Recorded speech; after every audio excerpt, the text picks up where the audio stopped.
Terima kasih Anda masih bersama kami di Indonesia Morning Show. Setelah gembong narkoba Freddy Budiman dieksekusi mati, muncullah informasi bahwa ada oknum Badan Narkotika Nasional dan juga TNI yang diduga terlibat dalam peredaran narkoba jaringan Freddy Budiman. Kita akan bahas kebenaran informasi ini hari ini dengan pihak dari Kepala Bagian Humas Ditjenpas, Pak Akbar Hadi. Selamat pagi Pak Akbar. Selamat pagi. Dan juga sudah tersambung di line telepon ada Kepala Bagian Humas BNN, Bapak Slamet Pribadi. Selamat pagi Pak Slamet. Ya, pagi. Pak Slamet, mungkin saya ke Pak Slamet dulu ya Pak ya. Ya, Saya ingin mengkonfirmasi ini Pak, kan memang publik ini sudah bisa membaca di berbagai media. Informasi mengenai Freddy Budiman ini memberikan pengakuan bahwa selama menyelundupkan narkoba di Indonesia sejak tahun 90-an itu ia dibantu sejumlah penegak hukum. Dan ini ia harus menyetorkan sejumlah uang. Uangnya adalah sebesar 450 miliar rupiah ke BNN. Kemudian 90 miliar rupiah ke pejabat di Mabes Polri untuk memuluskan narkoba di Indonesia. Apa tanggapan Anda mengenai hal ini Pak Slamet? Iya, yang pertama sayangnya informasi itu katanya. Jadi katanya Haris, bukan katanya Freddy. Meskipun Haris mengatakan bahwa itu adalah dari Freddy. Tapi nggak apa-apa, itu adalah sebuah informasi yang tidak boleh kita tolak. Itu yang pertama. Yang kedua, saya ingin menyampaikan bagaimana tanggapan atau sikap Pak Budi Waseso terhadap persoalan ini. Yaitu yang pertama adalah beliau mengapresiasi informasi ini. Karena informasi apapun, laporan apapun, pengaduan apapun, tidak boleh ditolak. Kita harus menerima, kita mengapresiasi.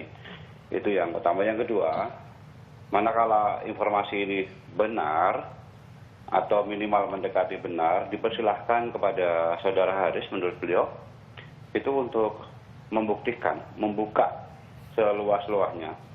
Kemudian manakala memang tidak bisa membuktikan, minimal kami ini di BNN diberikan informasi awal yang konkret, yang minimal mendekati konkret. Misalnya gini, siapa berbuat apa diapakan, kapan, di mana, caranya bagaimana. Minimal sesuai dengan standar minimal sebuah informasi atau laporan. Kemudian yang ketiga, penyampaian beliau bahwa kalau ada lembaga yang mau menginvestigasi sesuai dengan kewenangannya, menurut beliau dipersilahkan, itu menurut beliau. Yang keempat, manakala ada benar-benar ada anggota yang atau staf atau penyidik dari BNN yang terlibat atau pejabat gitu, beliau akan melakukan penindakan tegas. Baik. Itu Mbak. Jadi kalau dari BNN ingin minta detailnya gitu ya, siapa pelakunya, kalau misalnya memang ada oknum, kapan, jam berapa dan sebagainya. Ini juga ada informasi yang sudah dikonsumsi publik ini Pak, kami ingin konfirmasi. Ada pengakuan dari Freddy dalam laman Facebook itu bahwa petugas dari BNN ini juga meminta agar pihak Lapas Nusa Kambangan mencopot kamera pengawas CCTV untuk mempermudah Freddy mengendalikan bisnis peredaran narkoba di lapas.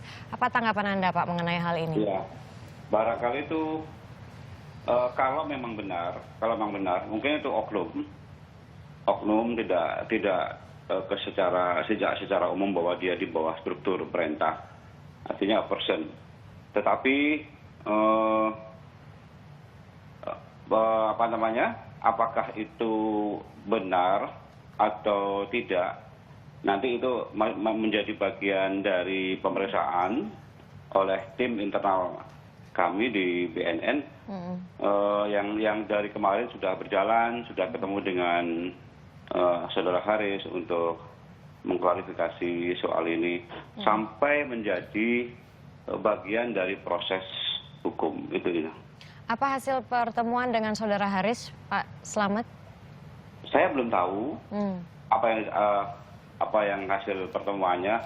Sepertinya memang mengklarifikasi apakah informasi dari saudara Haris ini benar. Dia menyampaikan benar. Dan kebetulan pada hari pertama malam ketika ada broadcast ini, saya langsung komunikasi dengan Kang Haris. Bertanya kepada yang bersangkutan, apakah ini dari sampean? Saya bilang dalam bahasa Jawa. Dia jawab, betul. Terus kemudian saya tanya, gimana konkretnya Mas? Saya hanya menerima seperti itu Pak Slamet. Nah itu kira-kira. Banyak Pak, obrolannya banyak, tapi yang berkaitan hanya itu.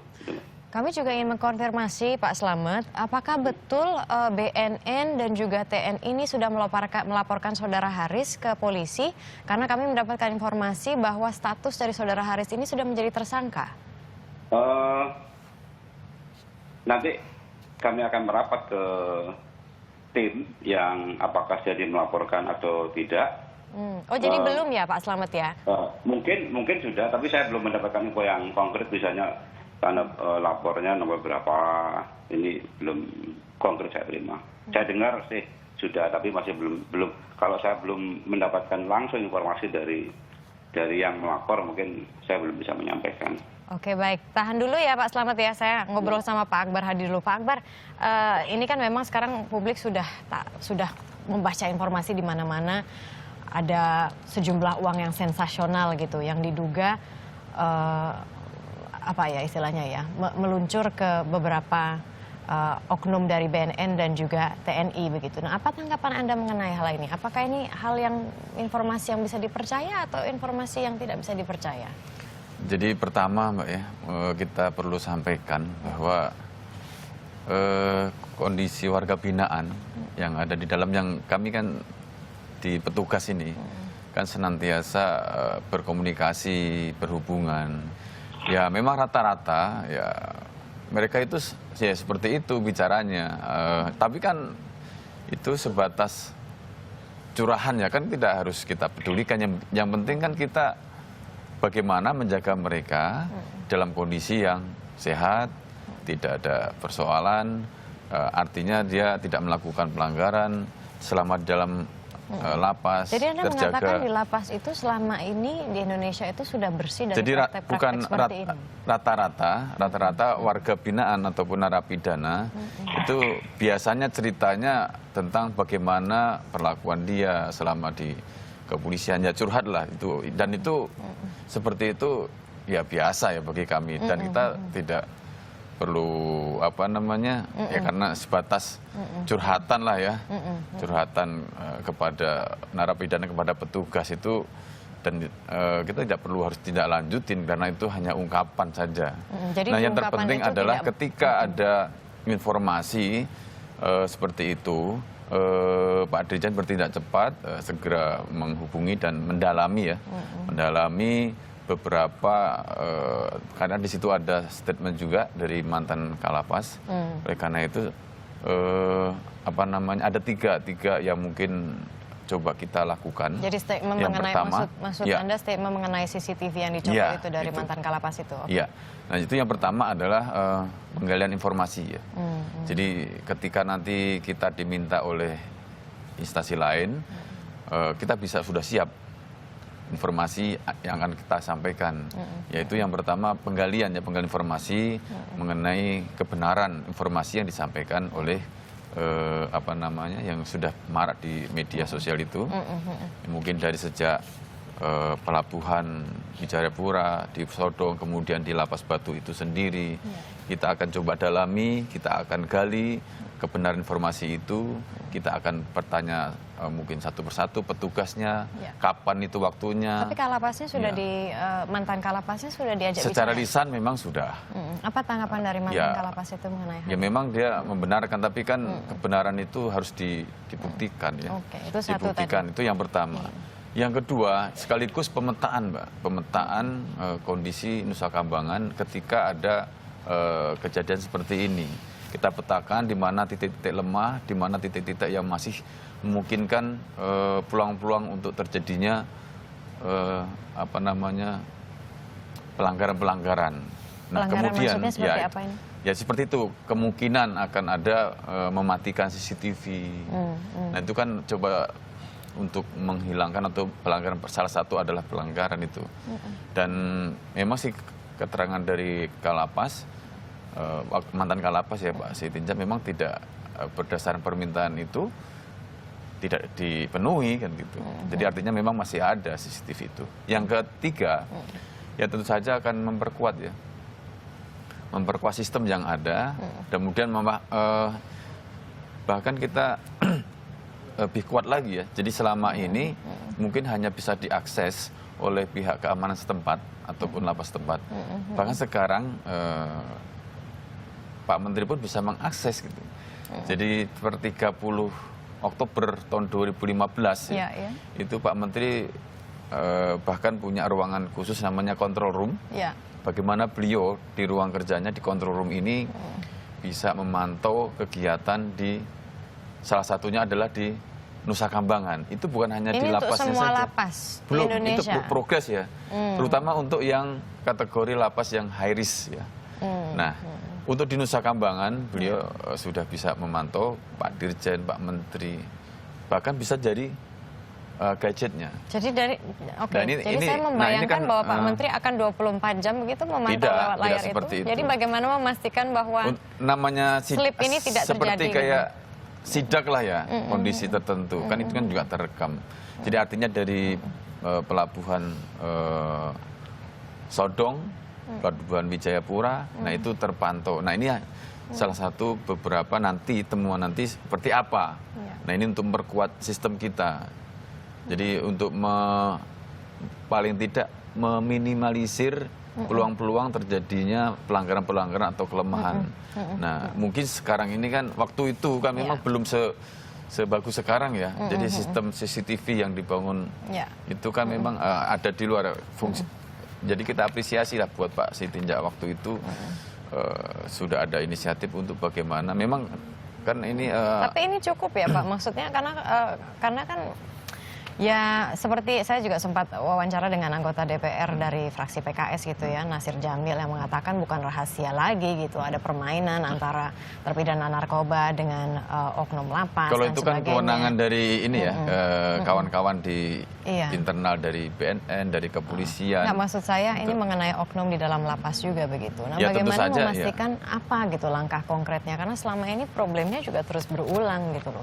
Ya itulah makanya Mbak, pendalaman ini, investigasi terhadap internal kita di lingkungan pemasyarakatan ini adalah upaya-upaya juga untuk memperkuat sistem. Jadi kan kita tahu bahwa SDM kita kan terbatas ya. Nah, dengan menggunakan sistem IT kita 2015 sampai 2019 itu bagaimana roadmap kita membangun bagaimana pemasyarakatan berbasis IT. Jadi semuanya kita coba untuk membangun pemasyarakatan ini berbasis IT. Dengan berbasis IT inilah akan terekam. Dan ini memang baru 2015 kita running ya.